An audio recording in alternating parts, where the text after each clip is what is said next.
আগামী ১৬ ডিসেম্বর মহান বিজয় দিবস সার্বজনীনভাবে উদযাপনে রাজধানীতে কনসার্ট করবে সবার আগে বাংলাদেশ নামে একটি সংগঠন।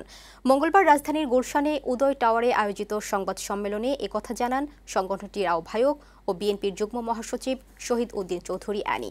তিনি জানান, মানিক মিয়া এভিনিউয়ে হবে এই কনসার্ট। শহীদ উদ্দিন চৌধুরী অ্যানি জানান, বাংলাদেশের নতুন প্রজন্মের কাছে নিজস্ব সংস্কৃতি তুলে ধরতে চান তারা। আমরা পুরো বাংলাদেশ একত্রিত হয়ে থাকব। কোনো ধরনের ষড়যন্ত্র, কোনো ধরনের অন্যায়, অপসংস্কৃতির কাছে আমরা মাথা নত করি না এবং করব না। আমাদের এই সংগ্রাম আগামী দিনে আমাদেরকে আরও বেশি ঐক্যবদ্ধ করবে।